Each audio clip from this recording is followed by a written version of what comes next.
Excuse me, I got a question. Somebody give me Romans 13 and 11.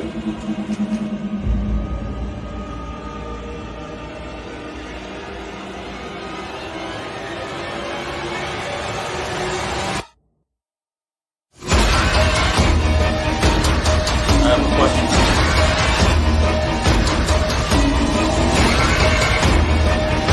It's a Ronald car, man. Give me Romans 13 and 11.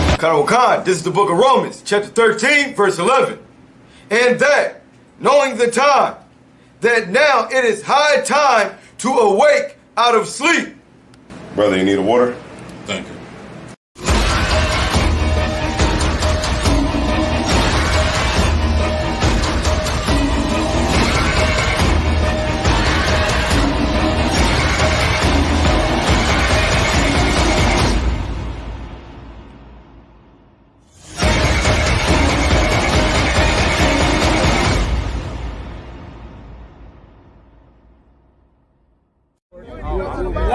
Hey, I'm just following orders. Let me get one of those slow motion pictures, bro. One of the slow motion pictures. You gotta shoot at 60 frames per second. Come on,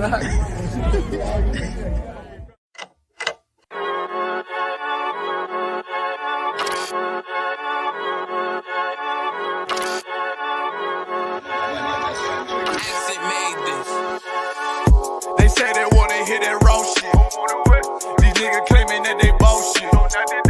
These niggas better move and coach shit.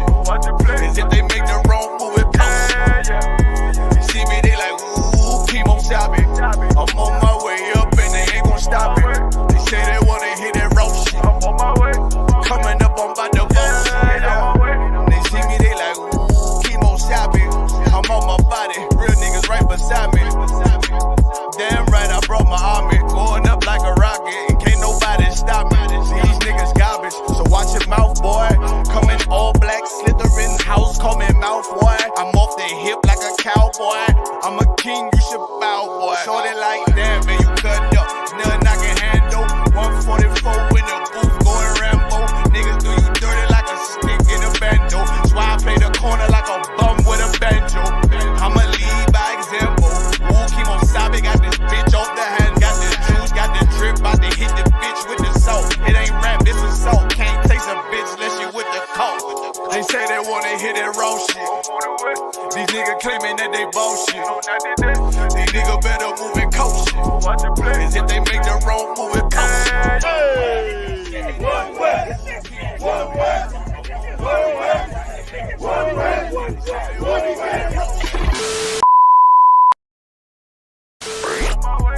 Coming up on my double. I do it how a veteran be. You better than me. I'm Reggie at the edge of the key. It's all money, no honey. Think you settling? See, you locked up, fucked up, and it's back to the streets. It's One West. You can check the residency. I reside with soldiers died on the soles of their feet. Cause it's death before designer. Ain't no coward in me. Cause I'm cold as a bitch's shoulder. You ain't calling a week. Get the cooking on this beat. Hope you like it well done. Got them killers rolling with me and they all red rum. Got you fuckers scared some. Get the banging on this beat till my fucking head numb. Black Glock, red drum, black and yellow air ones. Homie, you ain't got a vest. I suggest you wear one. Told these niggas we was going up. They was doing a lot of talking. Now these niggas ain't saying shit. Feeling like a legend in this shit. Lil nigga, I'm past veteran. Never feeling third. Lil nigga, I'm past second. Guns, I gotta have them all like Ash Ketchum. Shotty break a nigga ribs up like his wife left him. We all stepping. Kill you with kindness cause I'm dead nice. That 5'7" put you 6 feet, not talking height. That judge giving out 5, but you doing life. These hands are rude GPS. A mean right. That's mean right. We build different, you know the vibes. And we something authentic, we notarized. I keep a 145 before because I know a God. Noah's Ark, you know I'm with animals when we flowing by. We back again, no cap, when I'm with Cap again. Yeah, they say they want smoke until we matching them. Everything righteous, so you know when we get back at them, you get hit up with a K, but no acronym. They say they wanna hit that raw shit. These niggas claiming that they boss shit. These niggas better move and coach shit. Cause if they make the wrong move, it cost shit. See me, they like, ooh, chemo shopping. I'm on my way up and they ain't gon' stop it. They say they wanna hit that raw shit. I'm on my way. Coming up, I'm about to boss shit.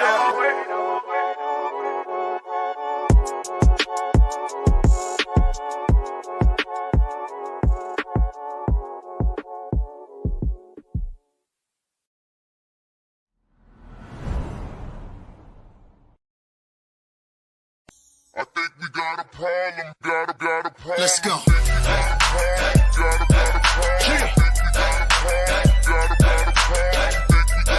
Get up. It's that club, baby.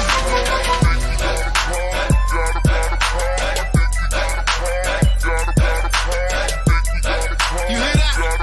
You can't sit down to that. Okay.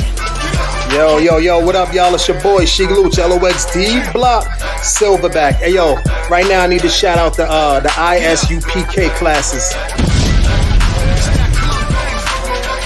I want to give a huge, big, humongous shout out to all the UPK schools.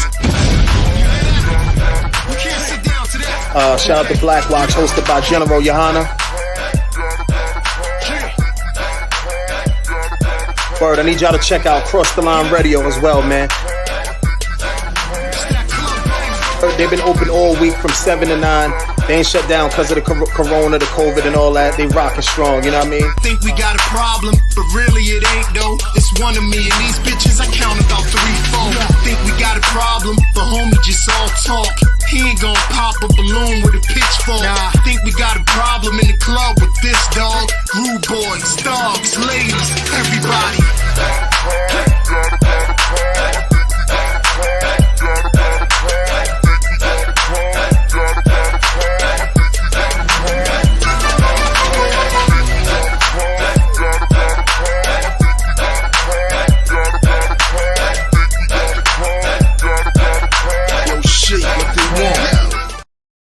Yeah, that's right. It is the ISUPK. That's the Israelite School of Universal Practical Knowledge out of Harlem, New York since 1969 under Commanding General Johanna.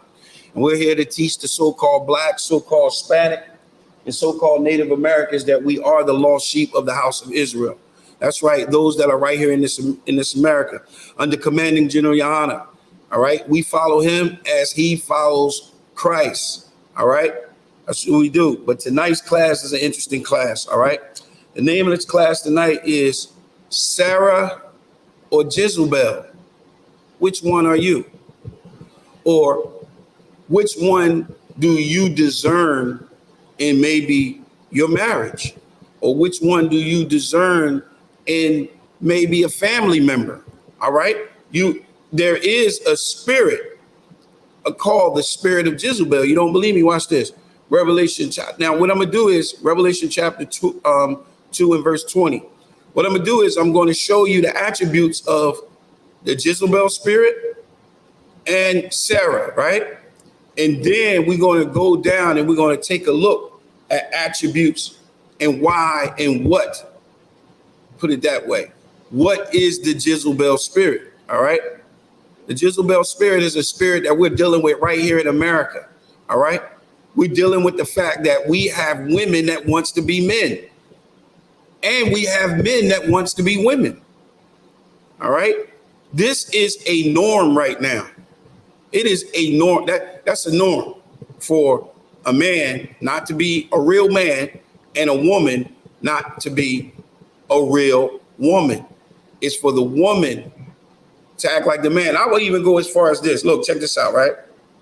If you're a woman with a Jezebel spirit, with a masculine spirit, you got a transgender spirit. You got a transgender spirit because you don't like your position. All right. So the first one we're going to look at is Revelation 2 in chapter 2 and verse 20. Read. Book of Revelation, chapter 2, verse 20. Come on. Notwithstanding, I have a few things against thee. Understand what the Most High is saying. He's saying, listen, I have what? I have a few things against thee. This is the Most High saying this. This is in red. This is actually Salakia, Yahushua. But we know that when Yahushua speaks, he's not speaking his own words. He's speaking the words of the Father. All right? So he says, I have a few things against thee. Read. Because thou sufferest that woman Jezebel. That woman who? That woman Jezebel. Now we know that Jezebel is dead and gone. Jezebel is dead and gone. But for some reason, the Most High is using Yahushua to bring out the fact of this Jezebel spirit. So this Jezebel spirit is important. It's magnified. It's important. Matter of fact, a lot of times people don't really see it, but it's mentioned. The Jezebel spirit is actually really magnified in two places in the Bible. And I'm going to show you the other spot in the book of Romans, right? Read it from the top again. No. Notwithstanding, the book of Revelation, chapter 2, verse 20. Come on. Notwithstanding, I have a few things against thee. Come on.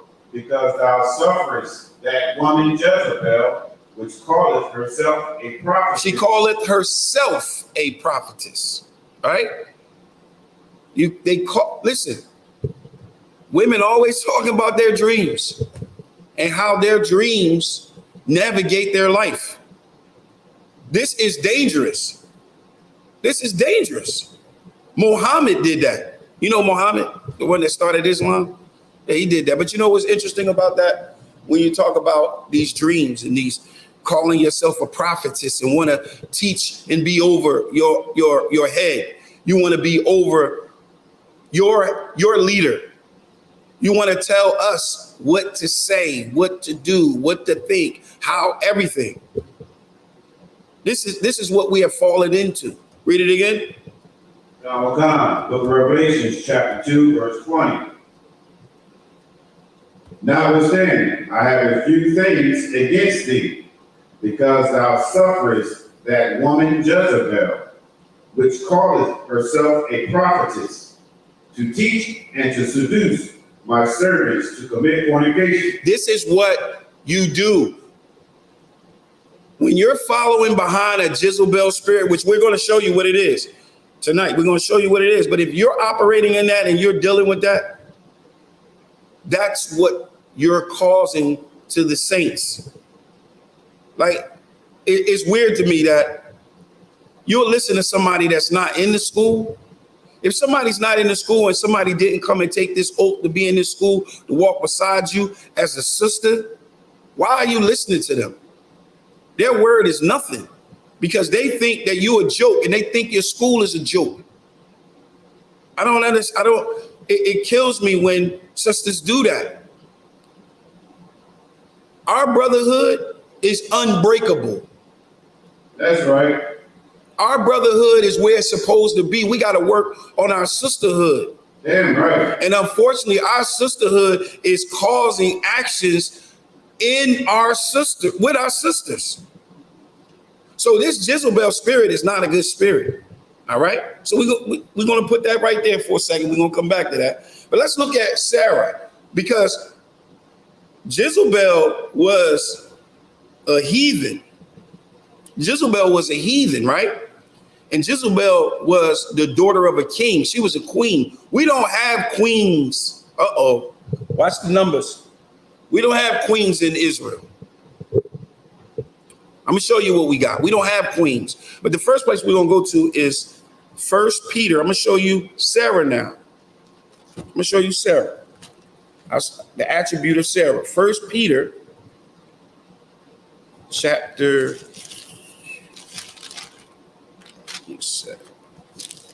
I definitely don't have my.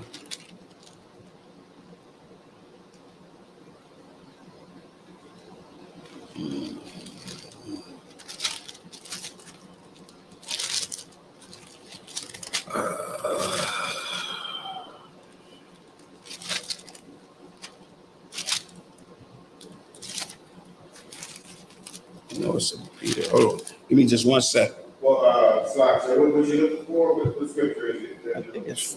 I thought it was 1 Peter 3. Where it talks about Sarah. What talks about Sarah? I'm about to get it. Hold on. Chapter 3. It's definitely chapter 3. Verse 6. 6, I thought, what? It's right there, yeah. All right, so look, we're gonna show you Sarah first, right? So we showed you the attribute of Jezebel. It's not a good spirit, right? And we're gonna look at it, and we're gonna examine. You need to examine yourself. You need to make sure your calling is an elect for sure. All right. You need to examine yourself based on what I'm going to show you, and ask yourself, what spirit are you operating in? Are you operating in Jezebel spirit, or are you operating in Sarah's spirit? So here's an example of Sarah's spirit. All right. Start at verse 5. No, I'm just about to ask if I can do that. Book of 1 Peter, chapter 3, verse 5. Read. For after this manner in the old time. After this manner in the old time. In the old time. Like, you know, you go and you ask the elders about the old time. Well, guess what? You can go to your constitution, which is the Holy Scriptures, and you can read about these old times. Read. The holy women also, who trusted in God, Come on. adorned themselves, being in subjection unto their own husbands. It's very important to understand why he's saying your own husband. All right. Just to give you some history. During this time, divorce was just like it is now. During the time right then, back then with the Romans gave a law, had a law in place that you can divorce for anything and you can go and marry another. All right. So it was a lot of unlawful sexual acts going on. All right. A lot of adultery, a lot of fornication going on. Right. So he said you have to subject yourself to your own husband. And it's rules and laws that govern your relationship with your husband. We're going to talk about them. Read. Now, verse 6. Even as Sarah obeyed Abraham. As Sarah did what? Even as Sarah obeyed Abraham. Sarah obeyed Abraham. No, it says Abraham obeyed Sarah. Even as Sarah obeyed Abraham. Sarah obeyed. So that's an example of the women of old. You have to obey your husband. Read. Calling him Lord. Calling him what? Calling him Lord. What a beautiful example. Calling him Adawan. Shit, Salakia, some of y'all don't even want to call him by his Hebrew name. Right. Let alone you want calling him Adawan. Right. But here's the example. Jezebel, the queen, is not an example. She's not the example. One that would be that comes from a culture that has a queen. That's not your example. Your example is right here. Like he says, even as Sarah obeyed Abraham and called him Lord. Read. Whose daughters? Whose what? Whose daughters? Whose what? Whose daughters? Whose daughters? Read. Ye are. You are. So if you saying that you are a child, a sister of the God of Abraham, the God of Isaac, and the God of Jacob, and you're saying that you are part of the 12 tribes of Israel, this is your example right here. Read it from the top again. What verse you want? Verse 6. Come. 1 Peter chapter 3, verse 6. Come on. Even as Sarah obeyed Abraham, calling him Lord. Read. Whose daughters ye are. Come on. As long as ye do well and are not afraid with any amazement. That is how you supposed to conduct. You supposed to walk with that level of reverence. You supposed to walk in that level of reverence is how you supposed to conduct yourself. That's how you supposed to be moving. All right. That's how you supposed to be dealing with Salakia. That's how you're supposed to be operating. Not like the woman of the world. Right. Jezebel is a woman of the world, and we was warned not to act and not to follow after the nations that are round about us. That's what we was, right? That's what it is, right? So this is an example that we're supposed to go by right here. All right. So now let's look at the Jezebel spirit. All right. Let's take a look at it and see exactly what it is. You know, Salakia, you know what? We're going to look at Jezebel first. We're going to look at Jezebel first. I wanted to go to Sarah first, but I'm going to go to Jezebel first. And we're going to start at in 1 King chapter 18. Now, remember, it says Jezebel, and Jezebel was dead. So now we about to see what type of spirit she was operating in and what type of man and how the man handles this, because it's very important. She was married to a king by the name of Ahab, right? And Ahab he did evil in the sight of the Lord, all right? And we're about to explore the relationship between the two and what she did and why in Revelation chapter 20, we are warned about this type of spirit. So we're going to start at Revelation chapter 18 and verse 1. Oh, you said Revelation 18. Salakia, 1 King chapter 18 and verse 1. 1 Kings 18 and 1? No.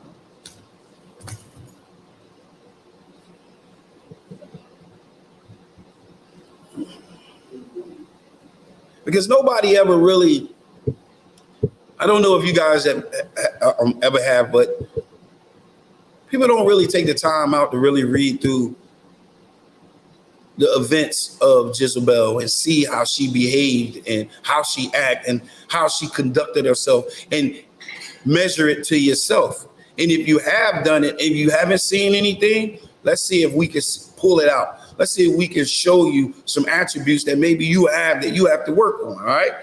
1 King 18 and 1, read. Book of 1 Kings chapter 18, verse 1. Come on. And it came to pass after many days that the word of the Lord came to Elijah in the 3rd year. Salakia, one more thing.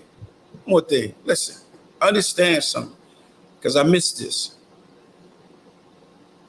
I want to go back to Sarah for 1 minute. Salakia, I gotta go back. You know what? Let's keep going. Read it again. Come on. Book of 1 Kings chapter 18, verse 1. Come on. And it came to pass after many days that the word of the Lord came to Elijah in the 3rd year, saying, Go, show thyself unto Ahab, and I will send rain upon the earth. So this was after a serious famine. This was after a very serious famine, and the Most High is letting Ahab know that from Elijah that rain was coming. All right, that rain was coming. All right, read.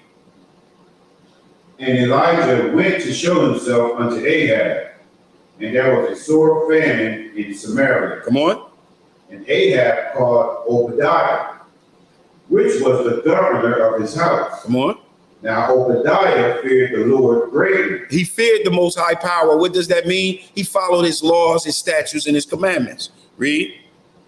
For it was so, when Jezebel cut off the prophets of the Lord, that Obadiah took 100 prophets and hid them by 50 in a cave, and fed them with bread and water. Read. And Ahab said unto Obadiah, Go into the land, unto all fountains of water, and to all brooks. Peradventure we may find grass to save the horses and mules alive, to save the horses and mules alive, that we may lose not all the beasts. So I want to just give a quick recap. In verse 4, it says, For it was so when Jezebel cut off the prophets, not a man, but this is a woman. This is a woman. Jezebel cut off the prophets. She is stopping the prophets from going forth. Listen, let me tell you something, a big problem in the Christian church, all right?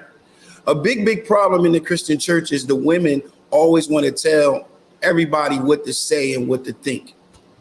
And unfortunately, some of my brothers have that same problem.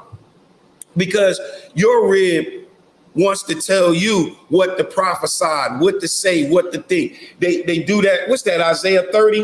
Let me get that real quick. Isaiah 30 and 9. Isaiah 30 and 9. This is one of the things that we run across, right? So, like when you cut off the prophets, like how she killed the prophets today, they don't kill the prophets with a sword. They killed the prophets with the sword of their tongue. That's what y'all attempt to do here in the UPK, but that can't be done. But out here in this world, this is the problem and the issue that we have, right? You got it? Come. Read. Isaiah chapter 30, verse 9. Read. That this is a rebellious people. Come on. Lying children. Children that will not hear the law of the Lord. You will not hear the what? The law of the Lord. That's the problem that we have. We're not hearing the law of the Lord. Read. We say to the seers. Say to the who? The seers. Say to the seers. Come on. See not. See not. You cutting off the prophets when you do that. When you listen to when someone tell you to see not. Read.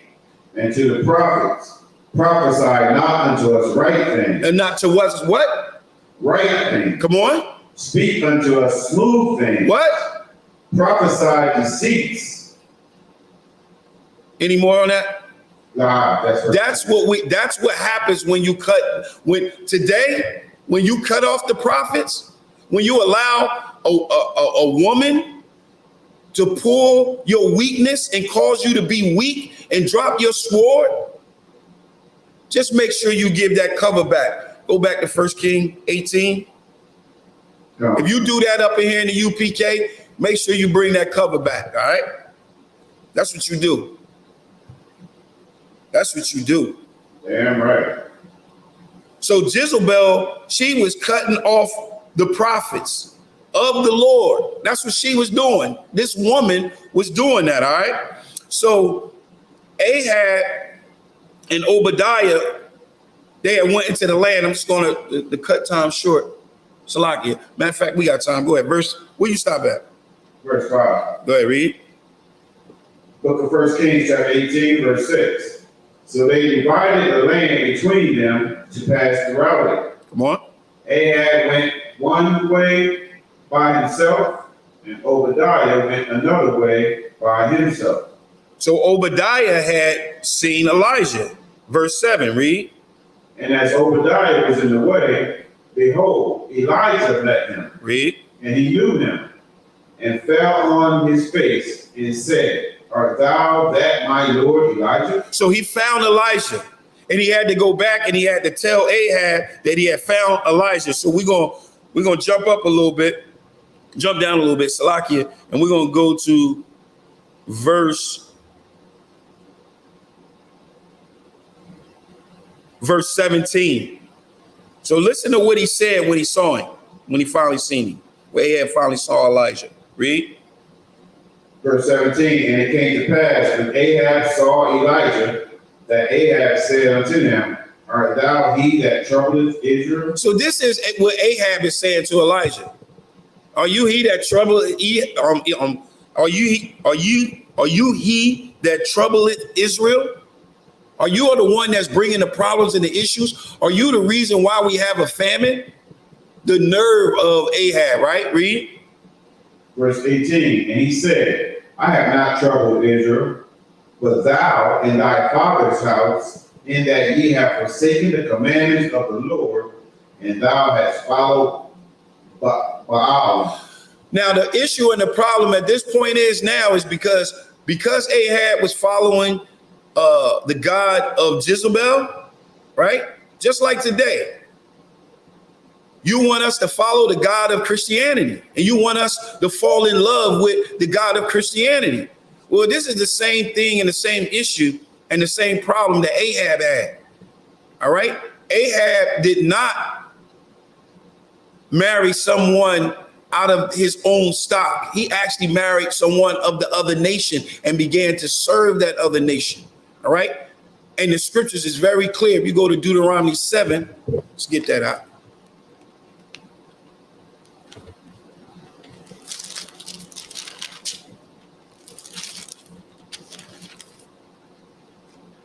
Deuteronomy 7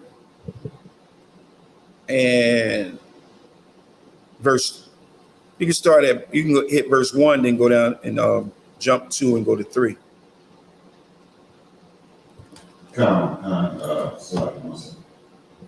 And look, 1 and 3. This law is the law that we supposed to be following today. So if you broke this law, you want to do your own thing. You're not following behind your head. Read. Book of Deuteronomy chapter 7, verse 1. When the Lord thy God shall bring thee into the land whither thou goest to possess it, and hast cast out many nations before thee, the Hittites, and the Girgashites, and the Amorites, and the Canaanites, and the Perizzites, and the Hivites, and the Jebusites, 7 nations, greater and mightier than thou. Verse 3. Verse 3. Neither shalt thou make marriages with them. Thy daughter thou shalt not give unto his son, nor his daughter shalt thou take unto thy son. This is what Ahab did, and because what Ahab did, this is the cause of it. Verse 4. For they will turn away thy son from following me, that they may serve other gods. So will the anger of the Lord be kindled against you and destroy thee suddenly. All right, that's what happened to, and that's what happened to Ahab. Ahab began to follow these other gods, and it brought destruction. It brought a famine on the land. All right, let's go back to 1 King.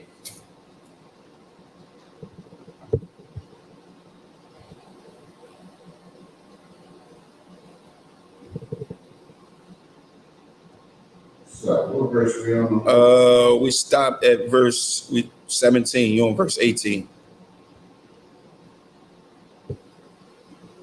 Come. Verse 18. The book of 1 Kings, chapter 18, verse 18. And he answered, I have not troubled Israel, but thou in thy father's house. Go ahead. He read. And he answered, I have not troubled Israel, but thou in thy father's house, in that ye have forsaken the commandments of the Lord, and thou hast followed Baal. Read. Now therefore send and gather to me all Israel unto Mount Carmel, and the prophets of Baal 450, and the prophets of the groves 400, which eat at Jezebel's table. And eat at whose table? Which eat at Jezebel's table. No, that gotta say Ahab's table. That eat at Jezebel's table. That's why I don't play that, man, at my business. Well, I don't play that when people come in and talk about my wife is the head, she's the boss. I don't play that. It's not her table. It's my table. I set the table. I set the plate. And if you operating with a woman that is saying that and operating as if she is the head and she's supposed to sit at the head of the table, that's a Jezebel spirit. All right.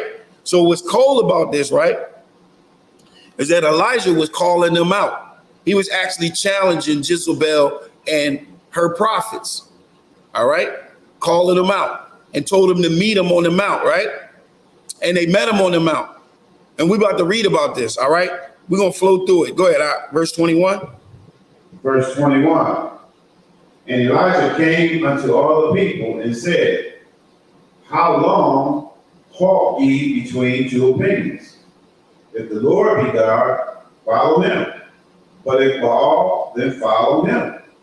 And the people answered him not a word. Now you got to understand, Israel was following after this God. A lot of our people was following after this God. They was believing in this, all right? And they was following behind this, all right? They was following these false gods, just like we doing today, all right? Just like we doing with Caesar Borgia. It's the same thing, read.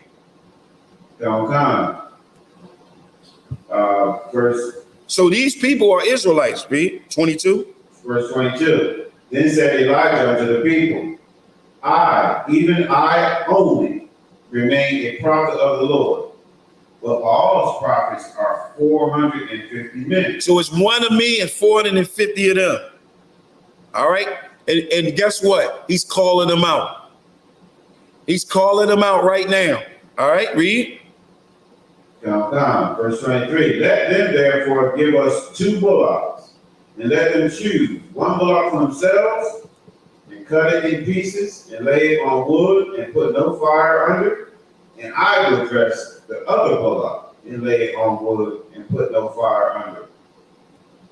And call ye on the name of your gods, and I will call on the name of Yahweh. Now, notice what he said. He said, look, call on your gods, and I'm going to call on mine, my God, my power.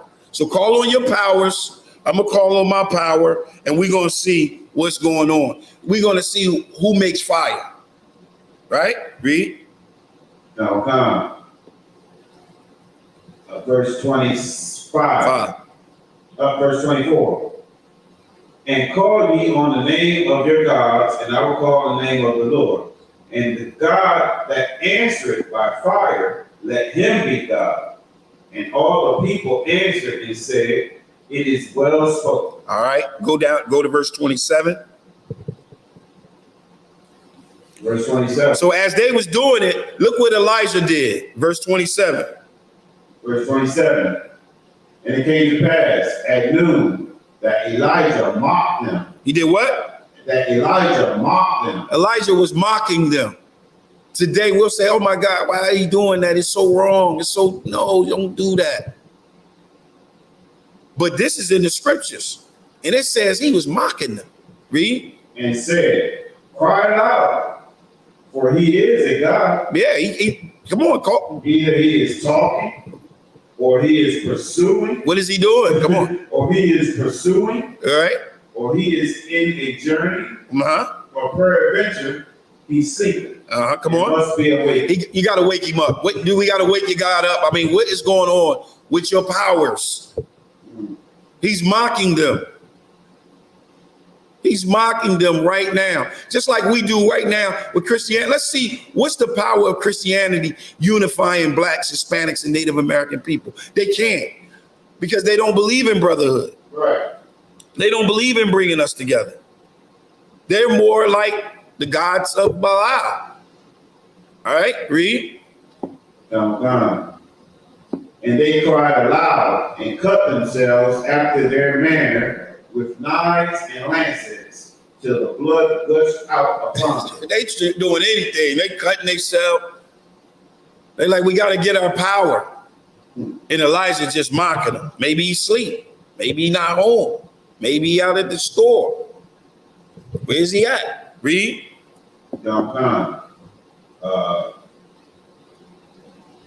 And it came to pass when midday was past, and they prophesied until the time of the offering of the evening sacrifice, that there was neither voice nor any to answer, nor any that regarded. All right, so nothing happened. So of course Elijah, he did it, right? Now it's time for Elijah to step up to the plate, right? Read. And Elijah said unto all the people, come near unto me. And all the people came near unto him. And he prepared the altar of the Lord that was broken down. And Elijah took 12 stones, according to the number of the tribes of the sons of Jacob, unto whom the word of the Lord came, saying, Israel shall be thy name. Come on. And with the stones he built an altar in the name of the Lord. And he made a trench about the altar, as great as would contain 2 measures of seed. All right, so he made a trench around it, right? He made a trench around it. Go ahead, read. And he put the wood in order and cut the bullock in pieces. So now he's putting the wood and the bullock out. Go ahead, read. And laid him on the wood. Come on. And said, fill 4 barrels with water. So he's telling them now, remember, he got to make fire. So he said, fill 4 barrels of water, read. And pour it on the burnt sacrifice and on the wood. All right, read. And he said, do it the second time. And they did it the second time. So they taking all that. That's 8. They pouring all this water out there. Go ahead. And he said, do it the third time. And they did it the third time. Read. And that's 12. And the water ran round about the altar. So it was all around water. It was trenched, right? Read. And he filled the trench also with water. Come on. And it came to pass at the time of the offering of the evening sacrifice, that Elijah the prophet came near and said, Lord God of Abraham, Isaac, and of Israel, let it be known this day that thou art God in Israel, and that I am thy servant, and that I have done all these things at thy word. It's very important that you understand that he's saying this is because he's in Israel. He's dealing with his own people. He's dealing with Israelites. All right. A lot of Israelites have started following behind this Jezebel spirit. This is why it's mentioned in the New Testament, right? Read.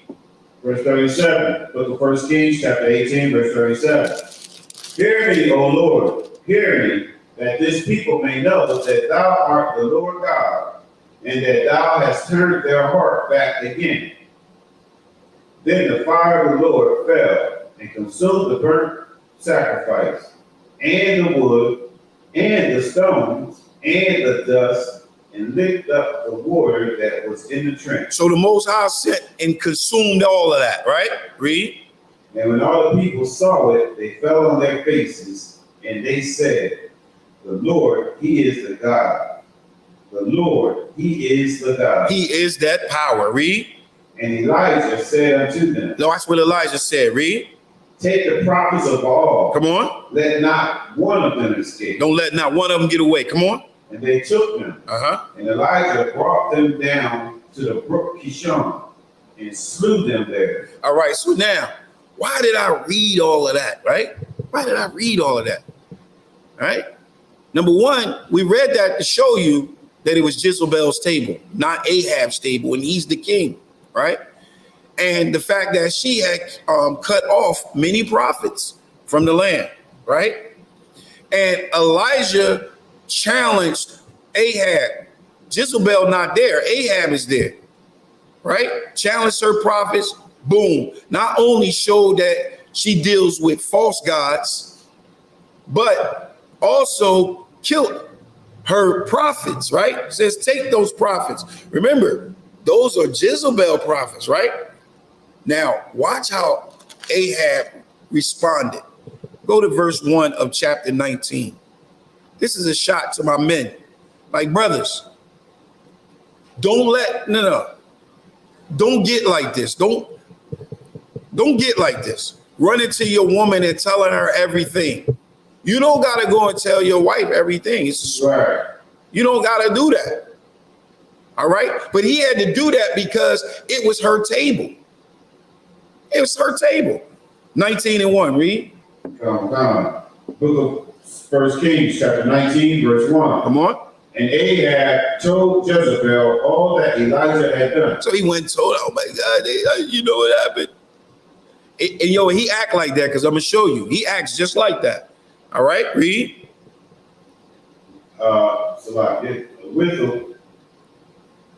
Withal, how he had slain all the prophets with the sword. Right. Verse 2. Then Jezebel sent a messenger unto Elijah. So she sent the message to Elijah, and this is what she said. Saying, let the gods do so, let the gods do to me, and more also, if I make not thy life as the life of one of them by tomorrow about this time. I'm going to kill you. That's what she said. I'm going to kill you, boy. I'm going to kill. Some of us hear that. Read. Verse 3. And when he saw that, he arose and went for his life, and came to Beersheba, which belonged to Judah, and left his servant there. All right, so he got up out of there, right? So now, for time's sake, we're going to jump up, and we're going to look at another attribute of Ahab dealing with Jezebel, all right? We're going to go to 1 King chapter 21, and we're going to start at verse 1. 22. Salakia. 21.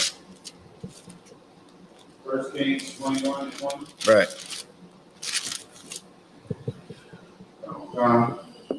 Book of 1 Kings, chapter 21, verse 1. Read.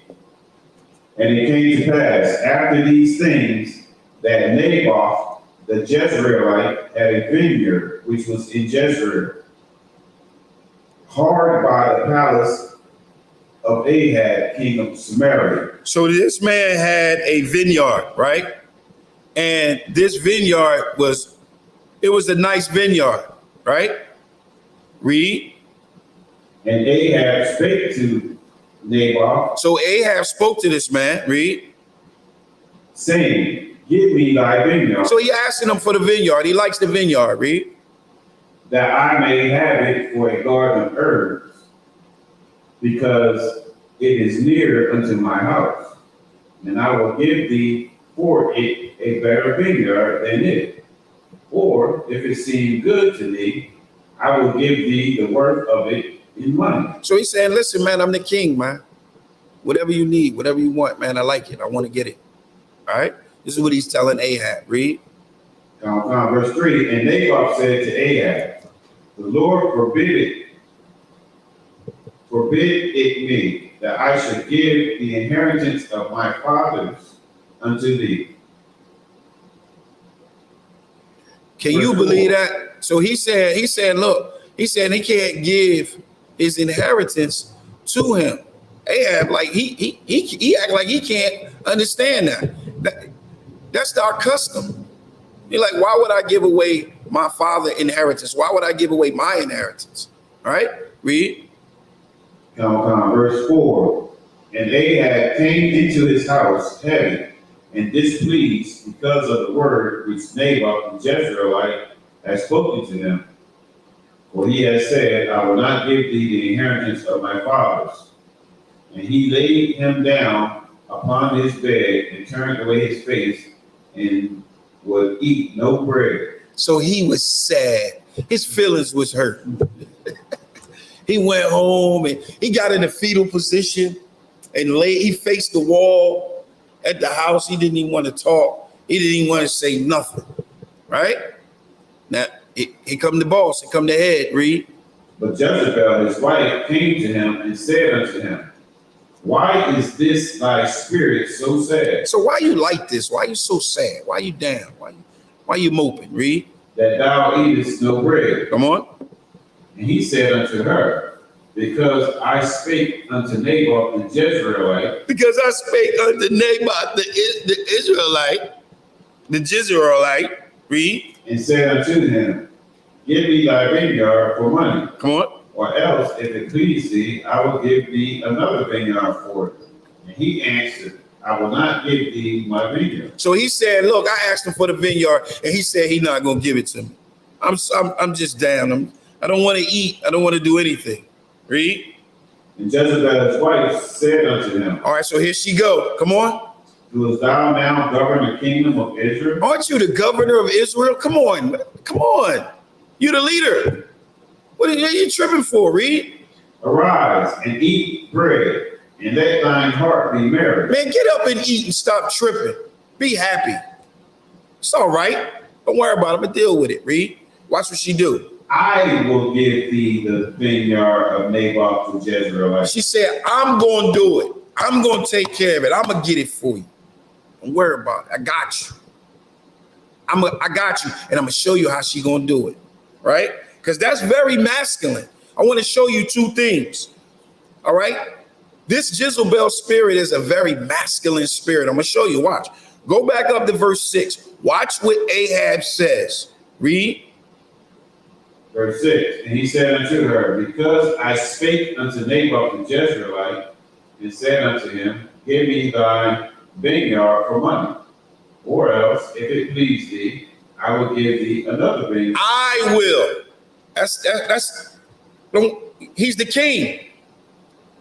He's the king. He said, I will. He said, I will give thee another vineyard. I'll do that. Me, I'm the king. I got you. Right? He said, I will give thee another vineyard for it. And he answered, I will not give thee the vineyard. So Jezebel, his wife, said unto him, do it thy now, govern the kingdom of Israel. Arise and eat bread, and let thy heart be merry. I will She said, I will give thee the vineyard of Naboth, the Jezreelite. I'm going to do it, right? And guess, this is how she did it. Verse 8. Book of 1 Kings, chapter 21, verse 8. Come on. So she wrote letters in Ahab's name. In whose name? In Ahab's name. Now she wants to be the king. Now she's playing the role of the king. Now she's actually taking that masculinity and she's changing the role in the holy order. That's what she's doing when she's doing this. It says, so she wrote a letter in Ahab's name, in the king's name, in the head of the house name. Read. And sealed them with his seal, and sent the letters unto the elders and to the nobles that were in his city, Read. dwelling with Naboth. This is what she did. She took that position. Remember, that masculine spirit stepped in and said, I will. Just like she said, I will take care of those prophets. I'm going to kill Elijah by tomorrow. She said, I will, right? And now she's in the role of her husband. Read. Verse 9. Salaki, you don't got to read that for time's sake. But eventually, she wrote a letter. It got there, and in verse 13, you can start and show what happened. Right. And there came in 2 men, children of Belial, and sat before him. And the men of Belial witnessed against him. So they witnessed against Naboth, right? Read. Even against Naboth. Read. In the presence of the people, saying, Naboth did blaspheme God and the king. So they're claiming that he blasphemed the Most High power and the king. They're false witnessing against him. Read. Then they carried him forth out of the city and stoned him with stones that he died. So she had another one killed. Read. Then they sent to Jezebel, saying, Naboth is stoned and is dead. Come on. And it came to pass, when Jezebel heard that Naboth was stoned and was dead, that Jezebel said to Ahab, Arise, take possession of the vineyard of Naboth the Jezreelite, which he refused to give thee for money, for Naboth is not alive, but dead. Read. And it came to pass, when Ahab heard that Naboth was dead, that Ahab rose up to go down to the vineyard of Naboth the Jezreelite to take possession of it. All right, so she went and told him, look, it's good. Now you can get it. She took over. She has a masculine spirit, right? And that masculine spirit, we're about to look at some attributes dealing with that masculine spirit, all right? But I suggest you go and you read up on Jezebel. It was prophesied that she would be killed, and she was killed. She was actually thrown to her death. But we're going to look at some attributes dealing with the Jezebel spirit. So we're going to go to Ecclesiasticus. You know where we're going. Chapter 25. And then we're going to take a look at Sarah. Understand something. I'm going to bring out something else about Sarah and about Jezebel and the difference in the two, and why being a daughter of Sarah is much greater than being after the daughter of Jezebel, right? Let's start at verse Ecclesiasticus chapter 25, and you can start at verse 13. So these are some attributes dealing with that Jezebel spirit, all right?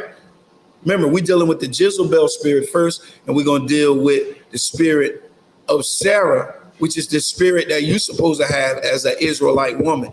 This is what you don't supposed to have. This is what you're supposed to have as a sister, and this is what you don't supposed to have right here. You got me? Book of Ecclesiasticus, chapter 25, verse 13. Read. Give me any plague but the plague of the heart, and any wickedness but the wickedness of a woman. So he said, give me any plague, because a woman with a Jezebel spirit, she's going to bring this type of action on you. Read it again up. Give me any plague but the plague of the heart. Give me any plague but the plague of the heart, because the heart can be heavy. Things can be real heavy on my heart. But give me anything except this. Read. And any wickedness but the wickedness of a woman. But a wickedness of a woman. So what's the wickedness of a woman? Let's see. Read. And any affliction but the affliction from them that hate me. This is what I get from a woman that act in that fashion. If a woman is wicked, this woman is going to cause affliction. She's going to cause discourse. She's going to cause major issues in the house. Major issues in the house. Read. And any revenge but the revenge of enemies. Verse 16. Verse 16. I had rather dwell with a lion and a dragon than to keep house with a wicked woman. That's a heavy saying. Because with a Jezebel spirit, I'd rather dwell with a lion. This is how the man will start to behave and start to act. It doesn't matter how you're trying to work it out. If you're trying to operate in that spirit of that masculine spirit and trying to take over conversations, trying to tell me where I can go and trying to tell me what I can do, that's a Jezebel spirit. And that Jezebel spirit is going to cause a confrontation in me because I'm masculine and I'm not giving away my masculinity. I'm not doing that. So I'd rather dwell with a lion than to dwell with a wicked woman. Read. Verse 17. The wickedness of a woman changes her face and darkeneth her countenance like sackcloth. Verse 19. Salaki. I'm Salaki. Go ahead, read. Her husband shall sit among his neighbors, and when he heareth it, shall sigh bitterly. That is horrible. This is the attributes that will take place if you're married to a woman that has a Jezebel spirit. You know why? Because your neighbors know. It's just like when you were a kid and you got a beating, right? Your friends was right outside. They heard you. They're going to say something to you, right? Well, guess what? When you're in the house, your neighbors hear you. You're getting a beating. And now when you're sitting outside and you see her coming, you sigh. Put your head down with bitterness. Like, here we go. If you see your out of wine doing that when you coming, like, guess what? You better go and read Ecclesiasticus chapter 25 and verse, what's that? 18. What you got? Verse 19? If you want it. Let's get it. Verse 19. All wickedness is but little to the wickedness of a woman. Let the portion of a sinner fall upon her. Now let's go to Ecclesiasticus chapter 26 and verse. You can start at verse 6. You said Ecclesiastes 22 and 6. 26 and Salakia, 26 and 6. 26. Book of Ecclesiastes, chapter 26, verse 6. This is a big one right here. Read. But a grief of heart and sorrow is a woman that is jealous over another woman, and a scourge of the tongue which communicateth with all. All right, read that again from the top. But a grief of heart and a sorrow is a woman that is jealous over another woman. When he says grief of heart and sorrow is a woman that is jealous over another woman, that grief of heart and sorrow is like a death. It's like someone dying. And that jealousy is like a involuntary behavior. Just think about it. When a woman is jealous over another woman, it's all type of envy setting in. It's all type of malice setting in. That's a Jezebel spirit. That's the Jezebel spirit. Read it again, huh?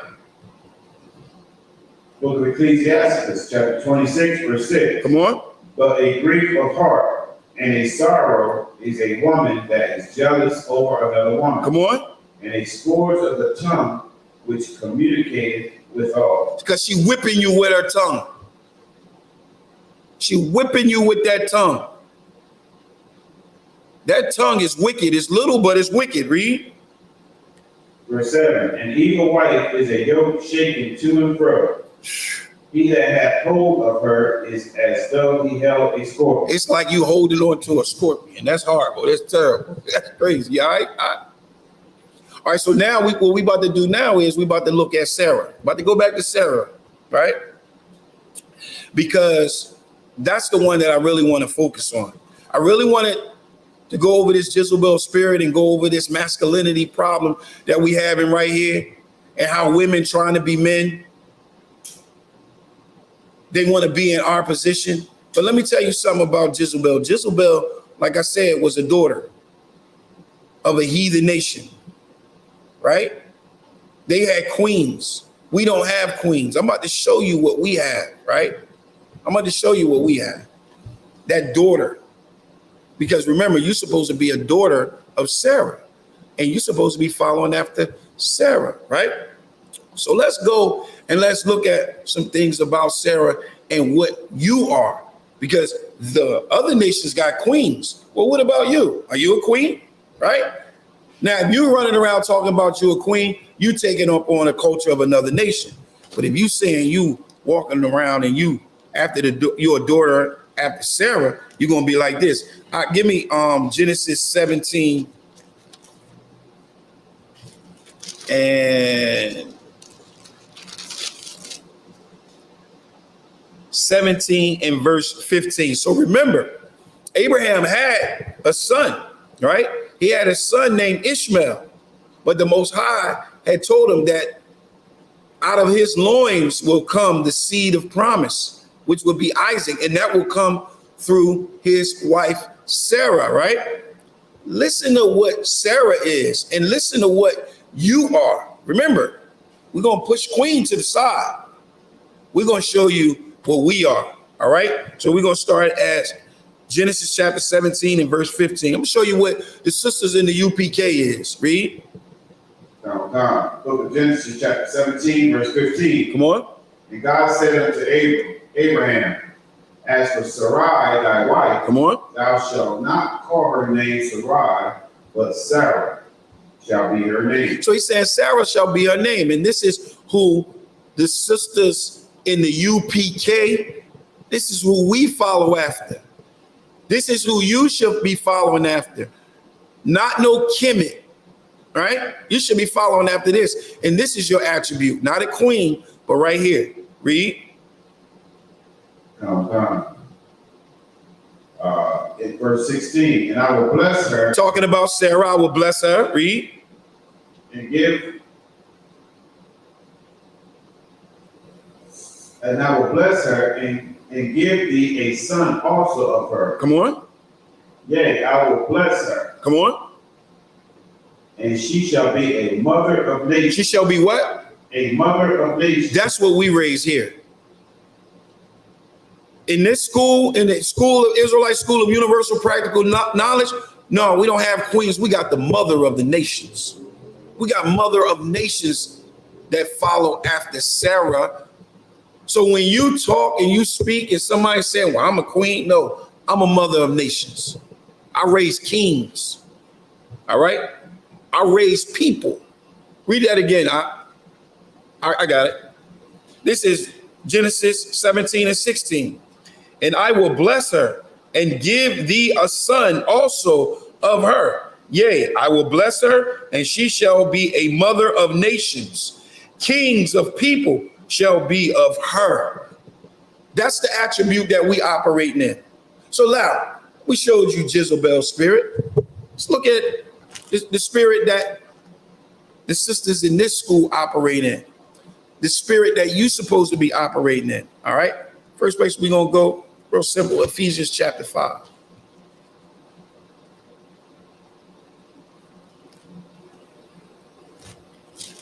All right. We're going to start at Ephesians chapter 5 and verse 22. All right. Salakia, we're going to start at verse 21. So it's Ephesians chapter 5 and verse 21. It says, submit yourselves one to another in the fear of the Most High power. So it says, submit yourselves one to another. When it says submit yourselves one to another, this submission is governed by a law. Everything that we do is governed by a law. So this submission is what? Submit to what?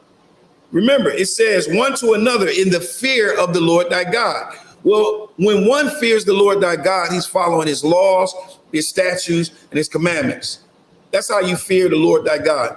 Whenever you see in the scriptures and you see somebody or you see some writing or something and it says they fear the Lord, that means that they respect and give reverence to his laws, his statutes, and his commandments. So once again, in Ephesians chapter 5 and verse 21, submit yourselves one to another in the fear of the Most High power. Verse 22, wives, submit yourselves unto your own husband as unto the Lord. All right. So it says, submit yourselves unto your own husband. Now, let me tell you something. When you say your own husband, right? That submission that she submits to her own husband is governed by a law. Remember, it says in verse 21, submit yourselves one to another in fear of the Lord. So in the fear of the Most High power. So that fear is his law, statutes, and his commandments. So that submission that the woman is submitting to is governed. It's governed by his laws, his statutes, and his commandments. And when he says, submit yourselves unto your own husband, right? When it says your own husband, it's not saying just one. It's saying that husband of yours is governed by laws. Let me give you an example. When Jacob dwelt with Rachel, with Leah, right? Is that her own husband? Of course it is. It's her own husband. But do he have more than one wife? Of course he do. But when it says submit yourselves unto your own husband, it's not saying submit yourselves unto your own husband because you got one. This doesn't have anything to do with that. All right. This is a question that I always get. All right. Listen, I drove my own car here, but that don't mean I only got one. I got 3 cars. But I drove my own car and my own car is parked outside. So when it says, wives, submit yourselves unto your own husband as unto the Lord, it's dealing with them laws, them statutes, and them commandments. And when you're dealing with your wife, Salakia, when your wives dealing with your husbands, don't be talking about divorcing them and throwing them away and getting another one. All right? That's not something that we do. That's not something that we do in Israel. All right. It says, submit yourselves unto your own husband as unto the Lord. So what does the Lord has to say about a man and a wife or a man and his wives? What do the Lord has to say about it? Well, unfortunately, during this time, there was a lot of divorce going on. So a lot of women and a lot of men were divorcing and they were going and marrying others, right? Just marrying others. And we all know that there is no divorce if the man is still alive, if it's not for fornication. So that was a big, big problem. All right. That was a big, big problem. So when it says, once again, verse 22, I know I read it a couple times, but I want to read it again. Why? Submit yourselves unto your own husband as unto the Lord. For the husband is the head of the wife. So who's the head of the body? The husband. The wife has to submit to that. The wife has to submit to that. Even as Christ is the head of the church. So the example that he's using is the relationship between the church and Christ and a husband and a wife is using that as an example in both. That's how your relationship should be. That's how your submission should be. That's how your reverence should be. The church is not teaching Christ what to say. Christ is teaching the church what to say. Christ is teaching the church. But if the woman it has a Jezebel spirit and doesn't have the spirit of Sarah, she's going to want to teach the man. She's going to want to be the head. She's going to want to be the one that does the prophesying. Can you get that? 1 Corinthians chapter 11. 1 Corinthians chapter 11 talks about the holy order. The holy order is important. All right. You got that? No. Read. Book of 1 Corinthians chapter 11, verse 1. Now I praise you, brethren, that you remember me in all things. Read. And keep the ordinances as I delivered them to you. Come on. For I will have you know that the head of every man, I didn't start at verse 1. Hey, come on. Verse 1 is, be ye followers of me, even as I also am of Christ. Now, this is what Paul is saying. And guess what? This is what exactly Commanding General Yohanan said. All right, read. Come. Verse 2. Now I praise you, brethren, that you remember me in all things, and keep the ordinances as I delivered them to you. So keep this order as I give it to you. All right, read. The verse 3. But I will have you know that the head of every man is Christ, and the head of the woman is the man. The head of the woman is the who? Is the man. Come on. And the head of Christ is God. All right, so let's go back to Ephesians. Read Ephesians 5 and 23 again. Let's break it down now.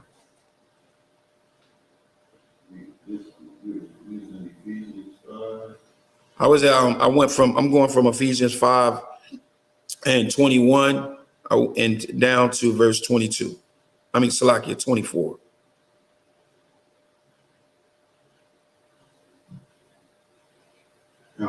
Read.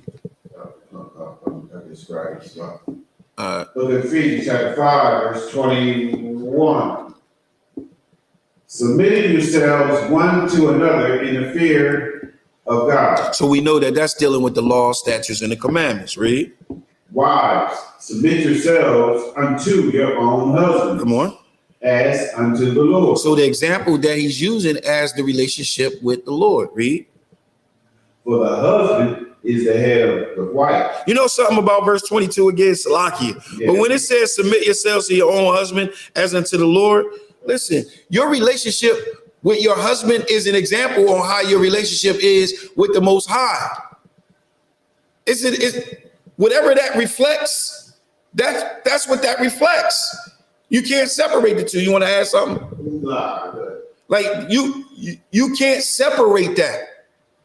He says, submit yourselves unto your own husband as unto the Lord, right?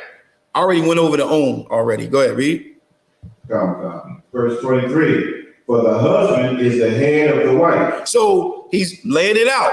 The husband is the head of the wife. You can't get around that. This is how you're supposed to be operating. Read. Even as Christ is the head of the church. Come on. And he is the savior of the body. Come on. Verse 24. Therefore, as the church is subject unto Christ, so let the wives be to their own husbands. Now, in everything. In some things. In everything. In the little things. In everything. That is so important. It says, when he says, therefore, as the church is subject unto Christ, that's how you're supposed to be subject unto the man. This is the scriptures. We didn't write this in Israelite School of Universal Practical Knowledge. We didn't write this. We didn't write this right here. It says, therefore, as the church is subject unto Christ, so let the wife be to their own husbands in everything. Remember, the law is what governs us. It is the laws. It is the statutes. It is the commandments. If you operating in that spirit, then you operating in the spirit of Sarah. That's the spirit that you operating in. You should not be operating in any other spirit, right? Let's get another one. get another one. Hold up.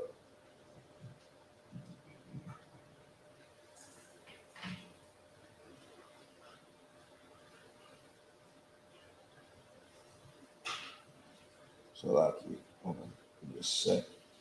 Give me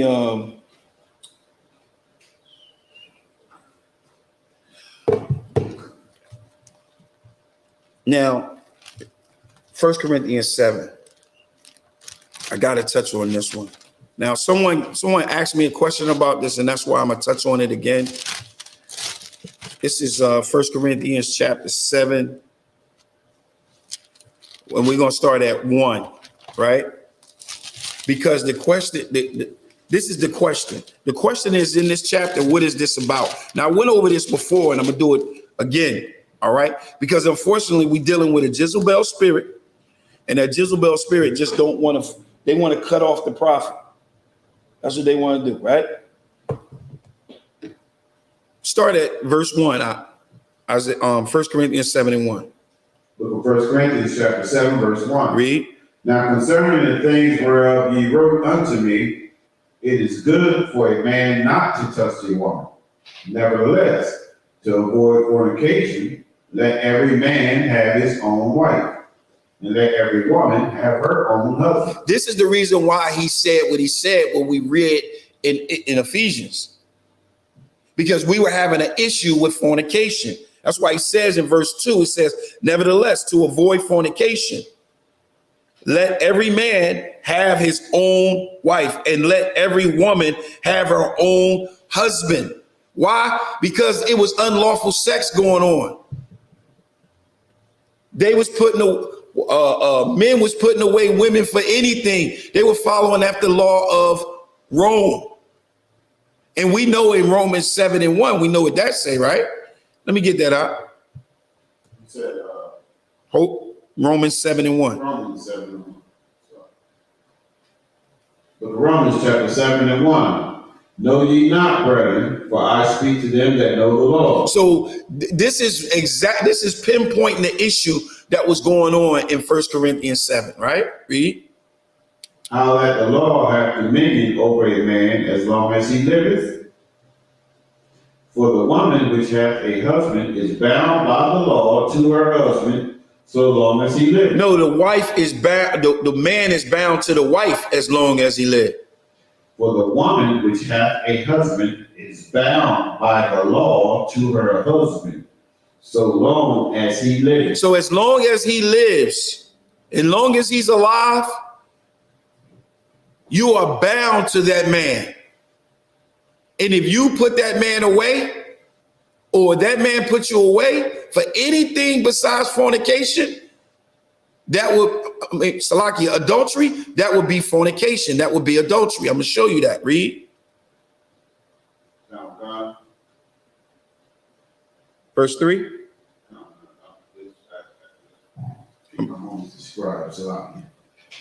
Verse 3. So then, if while her husband liveth, she be married to another man, she shall be called an adulteress. But if her husband be dead, she is free from that law. That's the only way you can be free from that law. Anything else on that? So that she is no adulteress. So then she won't be an adulterer, and then you can go and marry another. Though she be married to another. Though you be married to another man. You know what's real heavy about that? Some of the sisters that has left the school and left their husbands, right? Right. Went out into the world and married someone else, knowing that she's an adulterer in the Lord's eye, and so is that man that she's marrying. And then that man don't even know. She going and taking that man and allowing that man to marry her, not letting that man know that he's going to be an adulterer and she's an adulterer. You know what I heard? Somebody told me, the person that asked me about this in 1 Corinthians 7, they said to me, check this out, and maybe this is something popular that people are saying. They said that, okay, I got married, right? And when I got married, I loved my husband and we was together and all that. But now I don't want to be with him no more. I don't want to be with him no more. So I want to divorce. This is the woman is saying, I want to divorce him. I want to put him away. I'm like, well, you know, you can't do that. And this woman told me, she said, well, I'm hoping that the Lord will see that I just made a mistake with this man. And I just want to start over and marry another. You still in Romans 7? No. Read that again. This is what the Lord saying to you. I know you're going to watch it. Read it again. This is the Lord saying to you. You want the last verse you just read. Time. So then, if while her husband lived. So as long as your husband is still alive, read. Romans chapter 7, verse 3. So then, if while her husband lived, she be married to another man. So if you go out and you be with another man, this is what the law is saying, read. She shall be called an adulteress. And that's what the Lord gonna call you. He gonna call you that, an adulteress. Read. But if her husband be dead, she is free from that law, so that she is no adulteress. So, hey, listen, there's no way of getting around that. I'm going to show you why the fornication and adultery is together. All right. Once again, I bring this out all the time. Fornication in Israel is not the same as America. Give me that in Matthew 19. Matthew 19, and I want to show them what fornication is. Matthew 19, and you can just go right to it and give me verse 9. All right? And then we're going to go back to 1 Corinthians 7, and then we're going to wrap it up.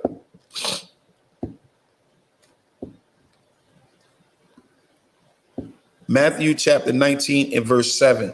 Fornication and adultery is the same thing. That's an unlawful sexual act. What'd you say?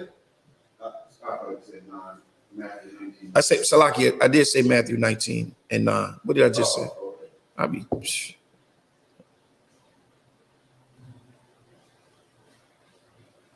Book of Matthew, chapter 19, verse 9. Matter of fact, start at verse 8.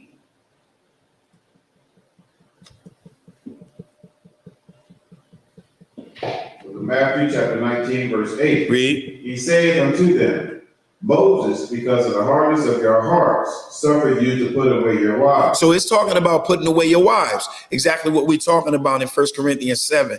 That's the problem. Remember, he says to avoid fornication, you must sleep and lie with your own wife, lie with your own husband, right? Read. But from the beginning, it was not so. Read. And I say unto you, whosoever shall put away his wife. So if you if you divorce your wife, right? Read. Except it be for fornication. Except it be for fornication. So that's letting you know that fornication, what you think in America, that fornication is having sex before you get married. This shatters that. It blows it up. Bloom. Read it again, huh? The book of verse 9. Book of Matthew chapter 19, verse 9.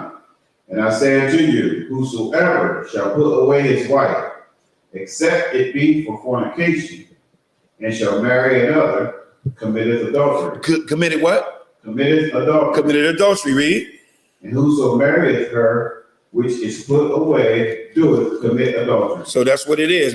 Go back to 1 Corinthians 7. Now we got a clear understanding on what the hell is going on.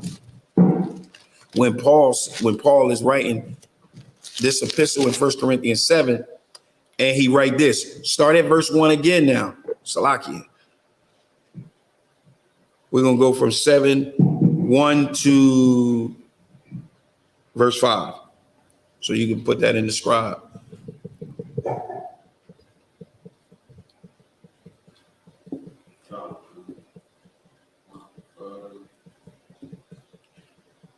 First Corinthians 7, 1 through 5. Book of 1 Corinthians chapter 7, verse 1. Now concerning the things whereof ye wrote unto me. So now Paul is not talking about multiple wives here. He's not talking about that. All right. Unfortunately, we got to keep on saying this over and over and over and over again. All right. He says, now concerning the things whereof ye wrote to me. So now I'm going to address that. Read. It is good for a man not to touch a woman. So this is what I'm talking about. It's good for a man not to touch a woman. Now, he's not saying It's not good. It's good for man not to be with woman and woman not to be with man. He's not saying that, but he's about to address what he's talking about, which y'all wrote to me about. Read. Come. Nevertheless, verse 2, nevertheless, to avoid fornication. To avoid fornication. So this is about fornication. This is about unlawful sexual acts. This is about men putting away their wives for anything except fornication. And we seeing women going and marrying this man and divorcing that man, or that man divorcing her and going marrying another. And we seeing men with men and women with women. We see all kinds of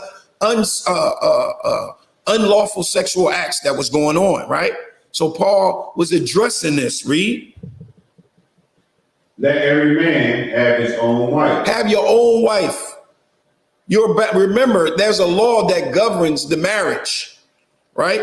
There's a law that governs every marriage. So when he says, let every man have his own wife, listen, you're bound to that woman and that man. Y'all together. Don't sleep with someone else's wife. Don't covet it after your neighbor's wife.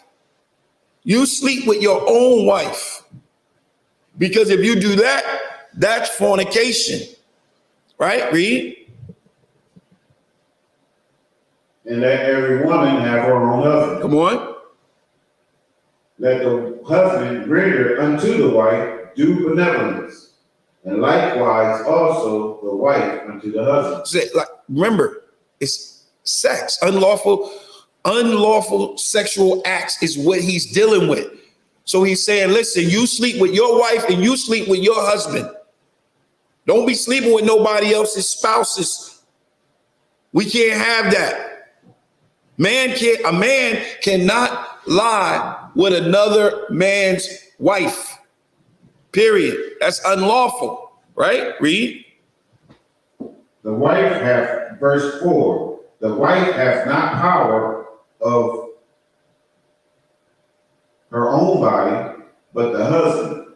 And likewise also the husband hath not power of his own body, but the wife.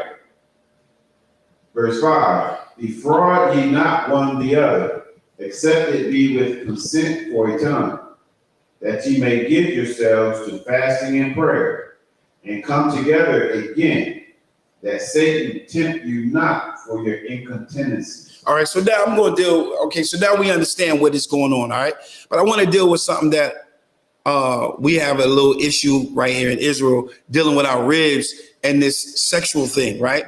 Having sex. Because one of the big things is that the sisters have to understand that when we have class and we going inside and going into the temple, right? We going into the sanctuary, Salakia. Look, we got to make sure that we make sure we clean and not unclean. And this sister asked me about this scripture. So I'm going to give you this one more scripture, then I'm going to turn the class over, right? We're going to go to Exodus chapter 19. I'm going to go all the way back. Chapter 19 and verse 14 and 15. All right. So what was going on was we was getting ready to go and present ourselves to the Lord. And Moses gave us some instructions when we go to present ourselves to the Lord. And this is an example right here. Right now, when I come before and sit right here at this table, I'm presenting myself before the Lord. I'm presenting myself before my people. I'm asking the Lord to help me and use me to navigate through these scriptures, allowing his spirit to navigate this thing, right? So I have to make sure that I'm clean, right? And this is the same instructions that Moses gave, and this is the instructions that we still go by. So y'all got to stop drawing and stop tripping about when I tell you, like, listen, it's no sex before class. I got to get that one in there. Exodus 19 and 14 and 15. Book of Exodus, chapter 19, verse 14. Read.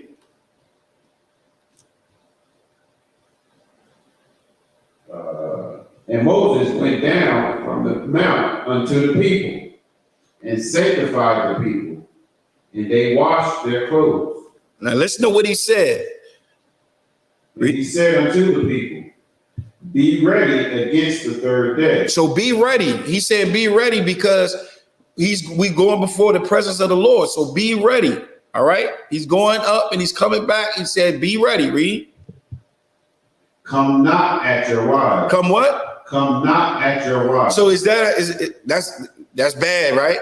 I had to get that out because I got to hear this all the time. I'm like, you're withholding sex from me. I'm going to present myself before the Most High. All right. So therefore, because of that, I'm not going to come at my wife. All right. You got anything you want to add to that? No. I'd be happy. That'd be a big issue in Tasha Young's house. That one right there. So that one I just gave right there, that one was personal. Salakia. All right. So I'm gonna turn the class over to Precinct Officer Mataziala.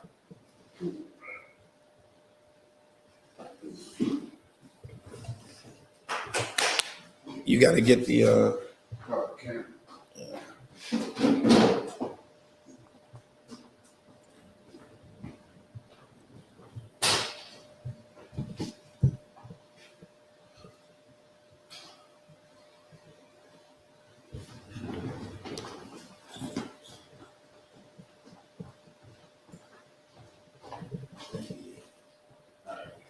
All right, CPK security announcements. Rules for new brothers and sisters. When a new brother or sister comes into the school, they're off limits for 6 months. They are to be saluted only. They are here to learn and share themselves with the world. If they need transportation, the teacher will arrange it. After 6 months, if your brother or sister has an interest in a particular person, they are to seek counsel from the heads. Tithe, which is a commandment. Numbers 18:21, Malachi 3:8-10, means 10th in Hebrew.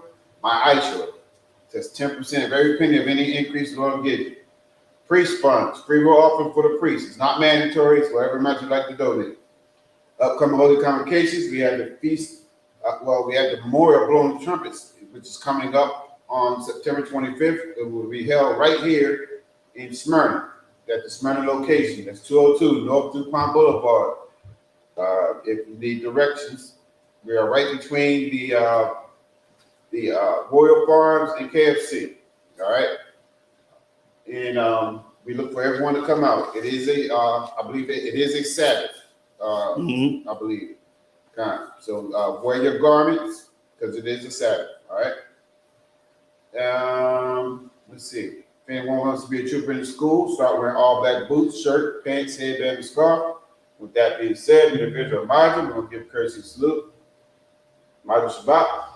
Mighty, Barak, Yahweh, Hashem, Yahweh, Rakatham, Yahweh, Sarge, means turn. We're going to get Sister Courtesy salute. Sister Mighty, New Israel, Mighty Shabbat, Mighty, Barak, Yahweh, Hashem, Yahweh, Yahweh, Yahweh, dismissed.